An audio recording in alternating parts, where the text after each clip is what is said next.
Assalamualaikum warahmatullahi wabarakatuh. Kita lanjut materi kalor, yaitu kalor part 2-nya, yaitu kalor pada perubahan wujud benda. Kalau yang pertama, part 1 adalah kalor pada perubahan suhu, kalor dan perubahan suhu benda. Sekarang kalor adalah kalor pada perubahan wujud benda. Part 1 membahas adalah bahwa adanya kalor membuat perubahan suhu benda. Kalau yang part 2-nya, adanya kalor membuat wujud benda berubah. Makanya Ibu pisah ya. Nah, kalor pada perubahan wujud benda tidak terjadi perubahan suhu.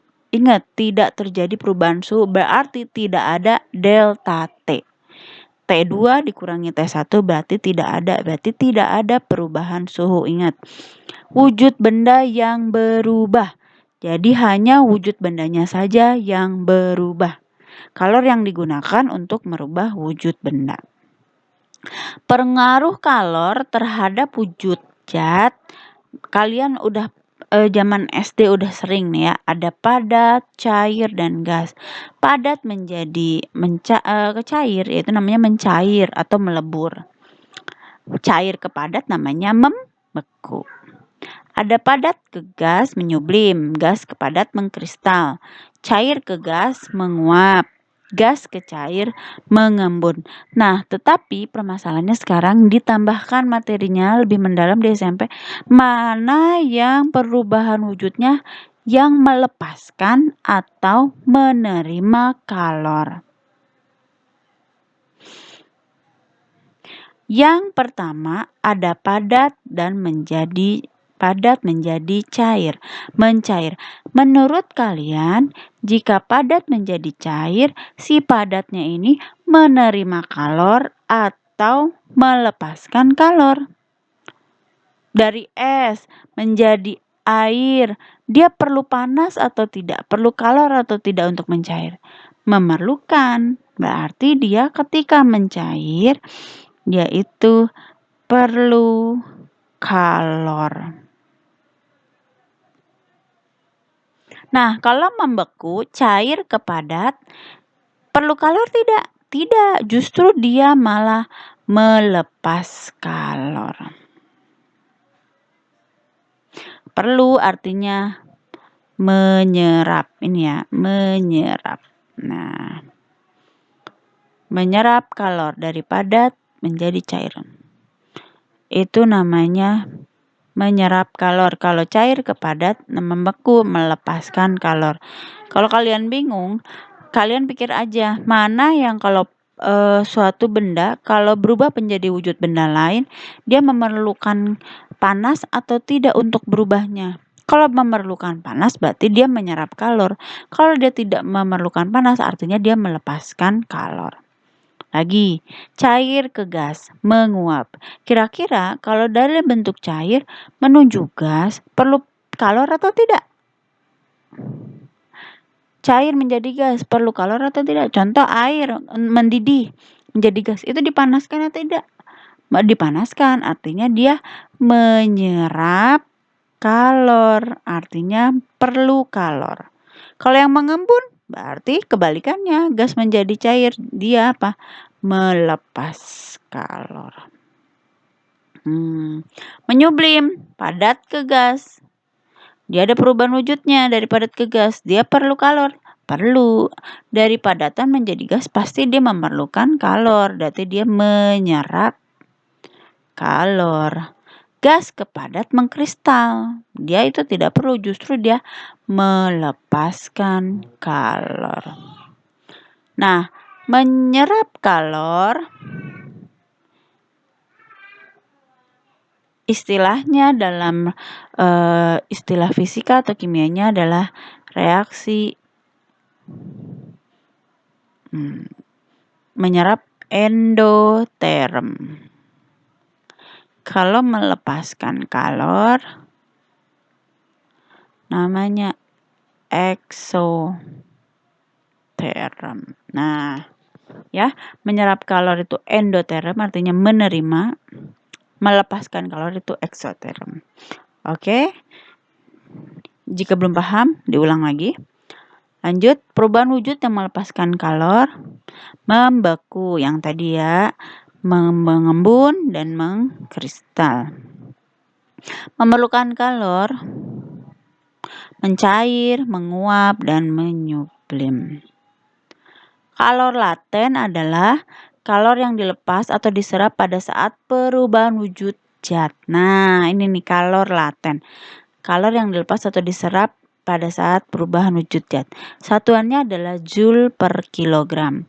Kalor laten terdiri dari dua. Yang pertama ada kalor lebur, kita singkat L, lebur, L. Lalu nama lainnya ada kalor beku, ada juga kalor uap, U, uap. Nah, pertama kita bahas adalah kalor lebur. Rumusnya adalah Q sama dengan M kali L. M-nya adalah massa. Nah, M-nya adalah massa, satuannya kilogram. L-nya adalah kalor lebur, satuannya Joule per kilogram. Rumusnya Q sama dengan M kali R. Berarti kalau nanyain L, Q bagi M. Dari mana? Nih, L tutup, L-nya Q dibagi M. Kalau nanyain M, berarti Q dibagi L. Ada kalor lebur, namanya kalor yang diperlukan untuk satu satuan zat padat untuk mencair atau melebur pada titik leburnya. Ingat, hanya berubah wujudnya saja kalor yang dipakai. Titik lebur adalah suhu zat ketika melebur. Kalor beku, kalor yang diperlukan satu satuan massa zat cair untuk membeku pada titik bekunya. Kalor lebur dan kalor beku sama-sama terjadi pada suhu 0 derajat Celcius. Nyimpennya di sini nih, titik lebur ya. 0 derajat Celcius. Sama titik bakunya, 0 derajat Celcius. Nah, ini grafiknya ada A menjadi B, menjadi C, menjadi D, menjadi E. Ketika suhunya A menjadi B, itu terjadi perubahan suhu. Tapi ketika di titik 0, dia menjadi membeku. Kalau di sini namanya melebur. Ini pertamanya S di bawah 0.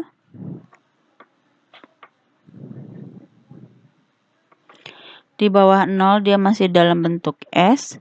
Ketika di suhu derajat 0 derajat Celcius, dia jadi mencair atau melebur ya. Nah, sini. Lalu berarti dia sudah bentuk air. Berarti masuk lagi menjadi air. Nah, di suhu D dia itu menguap. Berarti ini sudah menjadi gas gitu.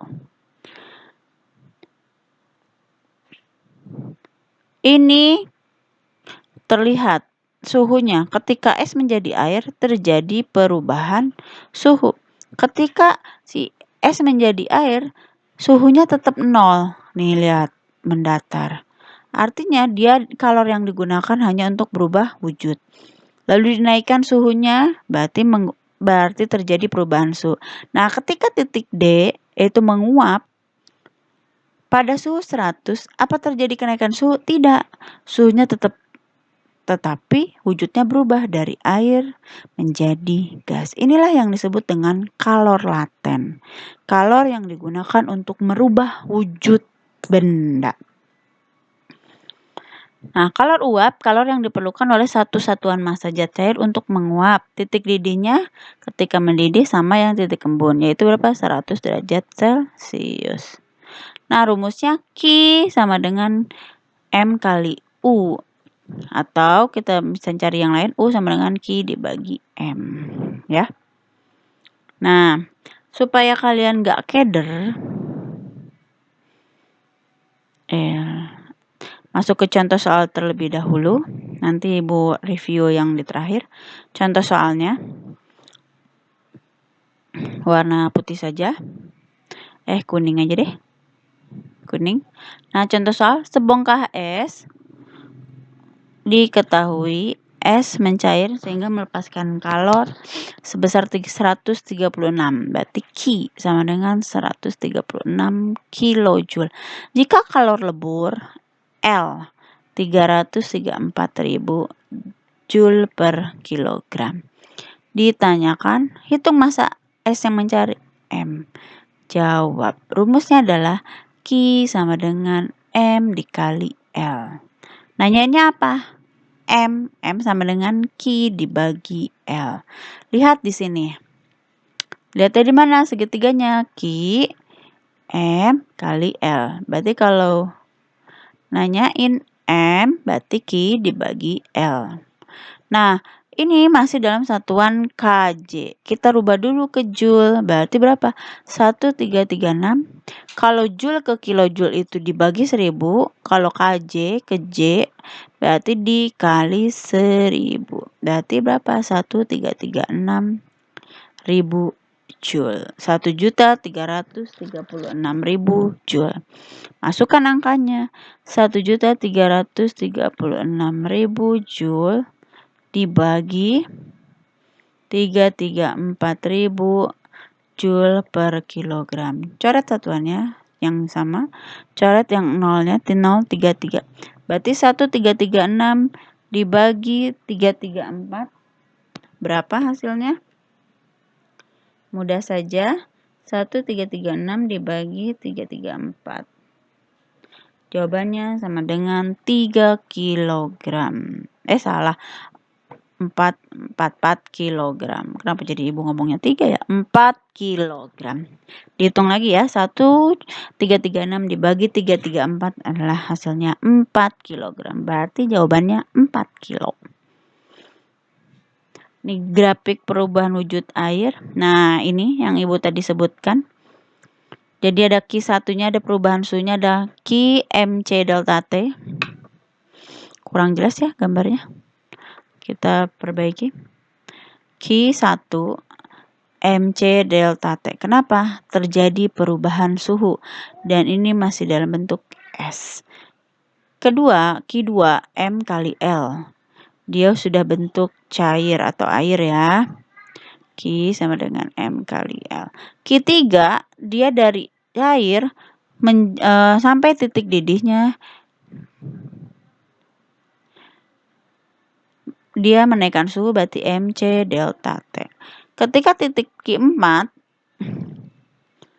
karena dia pada suhu 100 derajat menguap berarti Qm dikali U.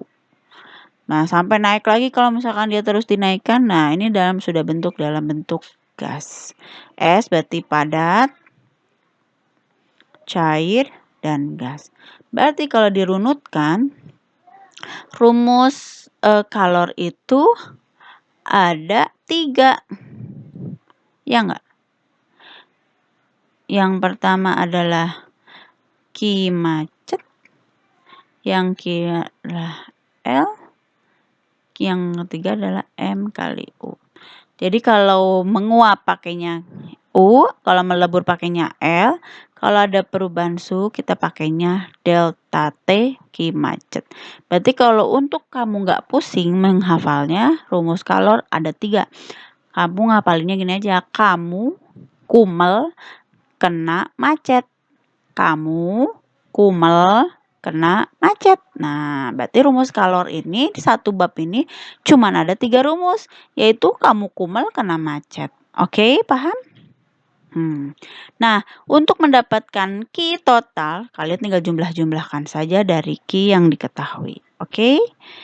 Terima kasih. Ditunggu like, comment, and subscribe-nya untuk channel ini lebih berkembang. Mohon maaf jika masih banyak kesalahan. Kalian tetap semangat untuk belajarnya. Wassalamualaikum warahmatullahi wabarakatuh.